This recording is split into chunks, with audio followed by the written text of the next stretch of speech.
Yun ang iyong sagutin, okay? Para Alam ko kung everybody lang. yeah, Will be the ones who... You only have 20 seconds to answer those questions, each of those questions. Count starts now. Okay, read the question first. So the question is from Ronald Castro. Ronald Castro, are you here? Ronald Castro. Hi, si Roldan. Roldan, I'm sorry. I wasn't able to read your pen. Ronald Castro. The question is, anong reaction mo sa comment ni Gloria Diaz na nagaganda siya sa'yo? Oh.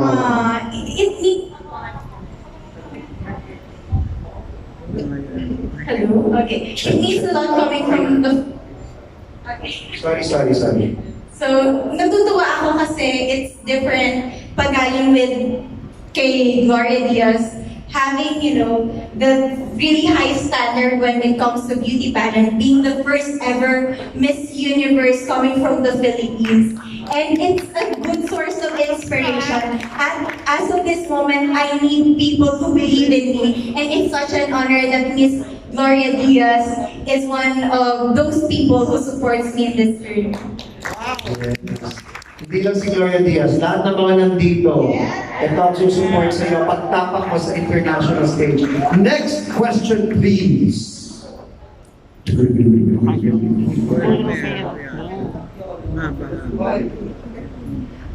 Question from Gina of Team Empire. Hi, thank you so much. Gina from Team Empire. The question is, if you could change something in the world, what would it be and why? If I were given the chance, I would never let a child grow in a broken family. I was raised by a single mother, but deep down in my heart, I've always wanted to know my dad. And I don't want a kid to experience such thing, because growing up, I need to be tougher for myself as a breadwinner of the family. But being in a broken family will teach you the greatest lessons in life. To work hard for it, to be goal-driven, and at the end of the day, it's all about you. But while other women are being the princesses of their daddies, I was working hard because I was preparing my own empire to become the queen of myself. Nasigit talaga niya yung empire, ang galing. Alam mo, parang pinapractice na natin si Rabiya for the Miss Universe, Q&A. Ang ganda ng mga questions. Next question. We have 2 more questions, tapos 4 questions na. And then we'll do a follow-up. Yes, Rabiya, Ate.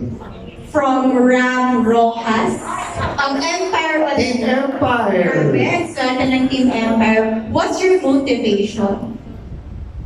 There were a lot of things that motivated me to become successful. But one factor that pushed me the most was the fact that I grew up and I saw poverty at a young age.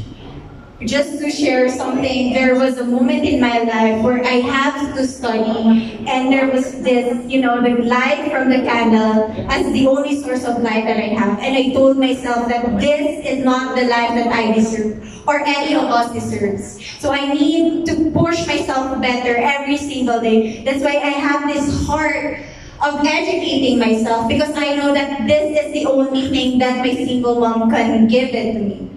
And now that, I am an educator. Ayun, magamit yung linya nyo. This is my time to give back to my community with the same motivation that I had in the past. Yes. Last 2.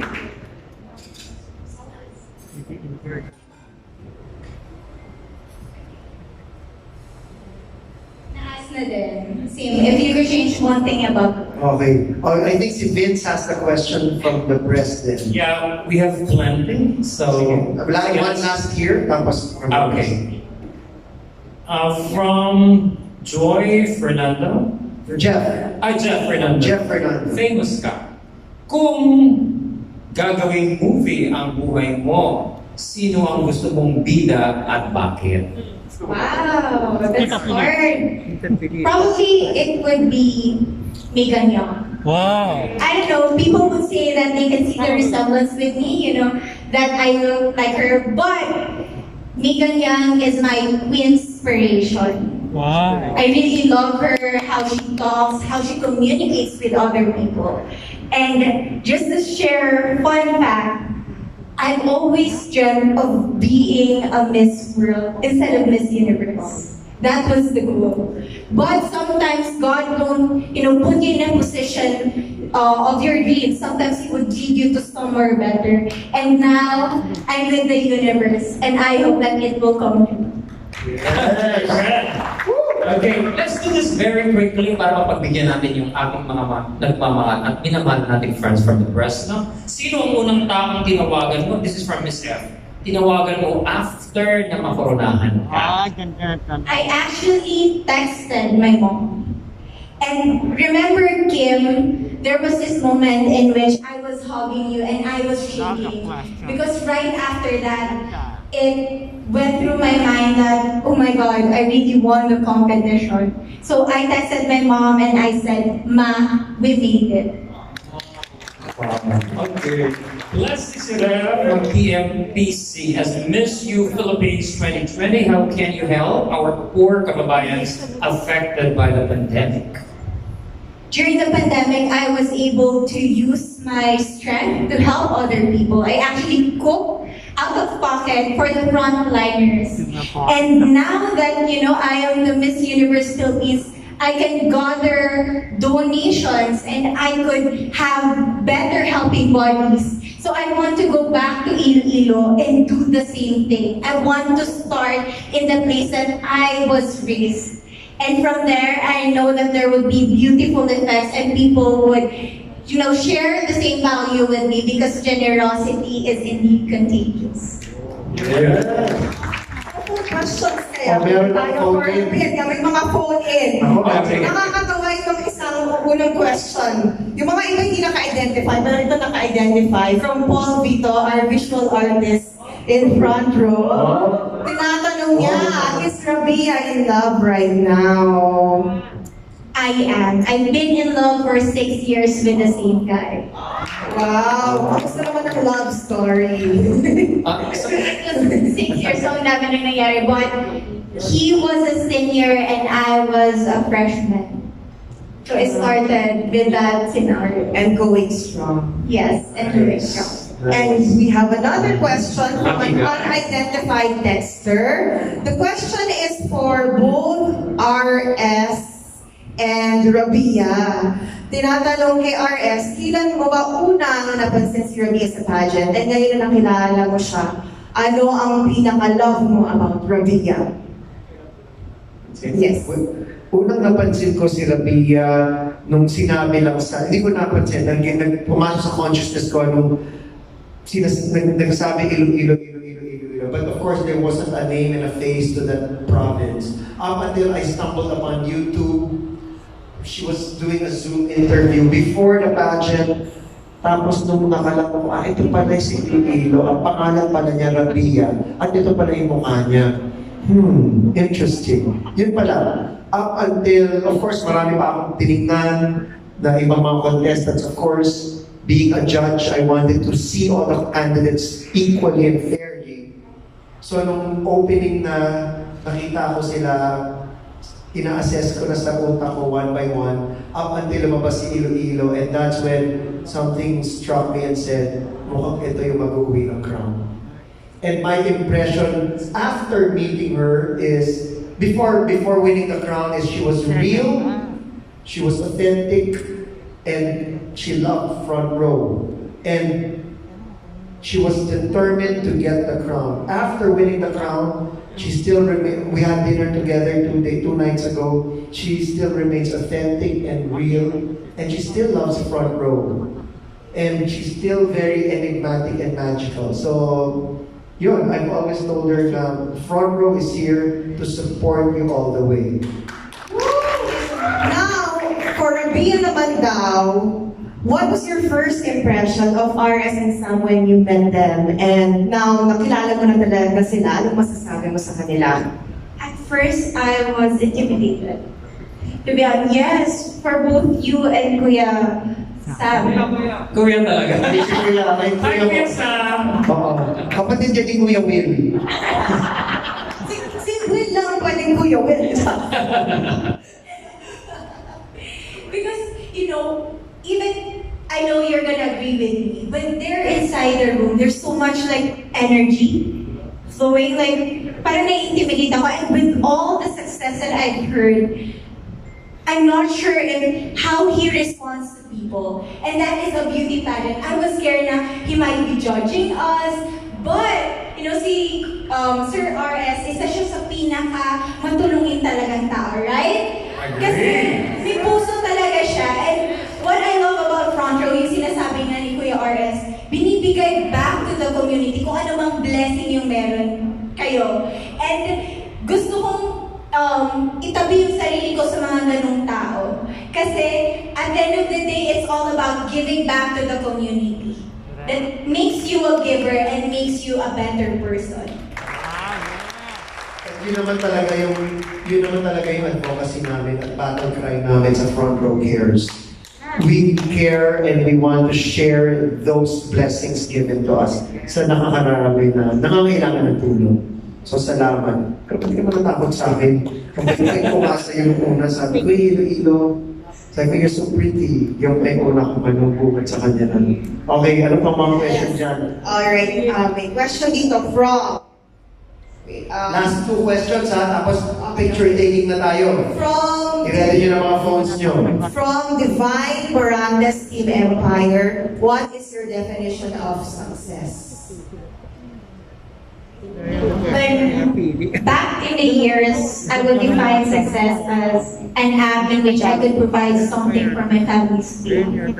I know for some of you it's just a simple gesture, but I experience success every time I get to bring groceries at home, every time I get to pay the tuition fee of my brother, because that is a reminder that I am a good daughter and a better sister, and that's how I define success.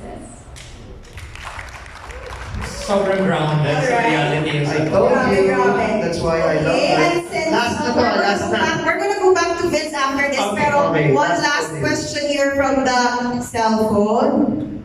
For Rabiya, what do you love most about Front Row? Yun? I said it earlier. The best thing about Fronter is that it has the success that it wants to share to other people. And it's not selfish. You don't think about yourself only. You think about how can you help the community with the products that you have. By encouraging other people to join your growing family. And that's the best thing about Front Row. Because you want to become successful together. Nice. Okay, Rabiya, palakpakan tayo guys. Vince? Okay, this is one interesting question. Reaction sa fan na gumawa ng 2,000 peso bill na nandun yung mukha mo. Parang mukha mo. Nandun yung face mo. Kasama si Senator Miriam Defensor Santiago. Have you seen the photo? Have you seen No, the I video? haven't. I saw the bill with Miriam Defensor Santiago's face, but not me with Oh, there's one. Wow. There's one with you. Yeah. What happened was, it was asked to me during the final interview that if given the chance, who do I want to be the next face of the Philippine currency? And what struck my head was Miriam Defensor Santiago. For those who don't know, I was called Little Miriam Defensor when I was in high school because I love to do debates. And I mean, you need to agree with me, she's smart, but at the same time, she's blessed with humor.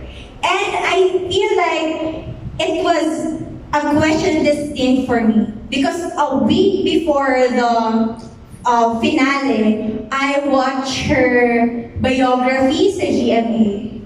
And it's like God reminding me that, okay, this is Miriam, this is your idol. And for such a long time, she was your phenomenal woman. And I was able to deliver that answer during the coronation night. Will seal your fate as the new queen. By the way, that question was from Roldan Castro of Abante tonight. Where's Roldan? Hey. Okay. Isa pa, no? Halos pare-pareho na yung mga tanong nila. We wish we could accommodate all the questions, but we're pressed for time.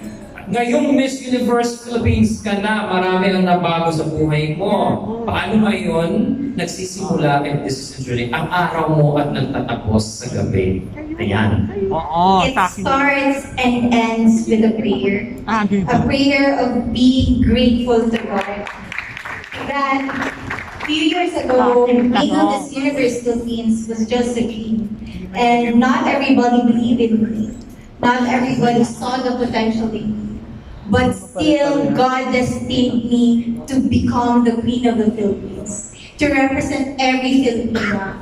To share my story, to influence other people. And I am of so much gratefulness in my heart to be in that position. And just like what I've said during my coronation night, with Miss Universe Philippines and with Front Row, I can make a difference. And I feel like I am doing it right now. You are. Good job, Rabiya. You're so proud. Any more? Are we? Ito na. Last na to kasi this is close to our heart, ano? Okay, are you ready? This is from Boy Romero of PMPC. With the advent of the pandemic, what's the role of beauty queens in education? Marielle, as an educator, you know what? During this pandemic, it's like sharing two different worlds. I am an influencer, but at the same time, I am a physical therapist. I am a medical practitioner. So now is the best time to reach to people, to educate them how to prevent this virus, and at the same time, to let them know what to do once they have the virus. And it's you know, such an honor to be on the spot in which everybody is listening to you. That for me is the essence of being a beauty queen. You need to educate people, to push them, to give them the knowledge that you have. And at the end of the day, you're helping me in that means. So I feel like I'm being a beauty queen, an educator, and a medical professional. Beautiful. Okay, G, what do you have there? Wait, may mga questions pang pumapasok eh. Siguro I can accommodate one more question. Okay, here. Another question for Rabiya. By the way, guys, sponsor po yung phone natin ng MUPH. Huawei. We're using a Huawei. Using Huawei. Miss Universe Philippines na pumapasok ang ating mga messages. So, the next question is, One last. nanalo ka, Rabiya, sa swimsuit competition. So how do you manage to take good care of your physique? Sinigang. What's your fitness? Because earlier this month, I had sinigang and 1 cup of rice. Usually for most of the beauty queens, they need to lose weight. But God loves me, I am blessed, I need to bulk up. So during the pandemic, what I did is that I eat 4 to 5 times a day, just to gain weight. So we have different struggles, and at the end of the day, you need to stay in your lane, know your body, know how you will improve your body, and never compare your body to other people. And other people would say that I am petite, I am model-like, but I was able to win that best swimmer award because I was able to appreciate my body, and I am proud of who I am, and the judges saw that. Great, great. By the way, I have one last question. I see it lang. Text, it's a nice question kasi okay lang. See it ko lang. Okay, syempre, if this has to, this is interesting. How has love supplements helped you get through the pageant? We need to, have this plan when it comes to maintaining a healthy body. And I am blessed that Miss Universe Philippines partnered with Front Row. So we were given the supplements that we need for the busy schedule to keep up with the kind of activities that we are obliged to do. And with being said, glutathione, I used to think that if you want to have that white skin, you take glutathione. But no, did you know that glutathione is an antioxidant? And it's good for the body because it nag-lecture na talaga. Education is But I key. mean, it kills or removes the free radical that destroys the healthy compounds inside your body. So I feel like you're becoming beautiful and at the same time healthier. So thank you so much, Front Row, for taking care each and every one of the candidates. We really appreciate your efforts in making the competition successful. Thank you so much, Kuya Sam. Here. Thank you, Kuya Sam. One last question from Dayan daw. Thank you so much, Rabiya. Here is Kuya Sam. Dito ba? Dito. Kuya Sam. May question si Miss Dayan Castillejo. Rabiya, Sam and I have been enjoying your answers, and as we getting to know you, we're seeing that you're so much more beautiful on the inside. Yes! That's what we want to see. I wanted to ask, I know may prize money, di ba? May konting, well, not konting, but generous prize money. What gift are you going to buy your mom and your brother? My mom had this simple wish for us to have this flat screen TV. Because I grew up in a family in which we don't have much about the appliances, much of gadgets. So when I go back to Iloilo, I want her to buy the biggest flat screen TV that we can Andiyan na! Nasa likod na! Bumuhati ni Bamba. in the store, because that is my way of showing my gratitude to my mom for working so much and for believing in me when no one actually did. And I'm very much thankful for the opportunity for Miss Universe Philippines organization and for Front Row. Again, this is Rabiya and I love Front Row. Ito arriba, Rabiya! Wow, And grabe. your brother, what about your brother? You're not just going to pay his tuition fee, I'm sure much more now. Yeah, he want to have a phone, so I might buy him a new one. And he's gonna take his board exam. So as an ate who is also a lecturer in a review center, I know how stressed he is right now. And now is my time to support him the way that he supported me in this dream. God bless you, Rabiya. We're so excited to follow your Miss Universe journey. Woo! Thank you. Thank you, front row, of course. Thank you. Ladies and gentlemen, Diane Castillejo is here in the house. Thank you so much.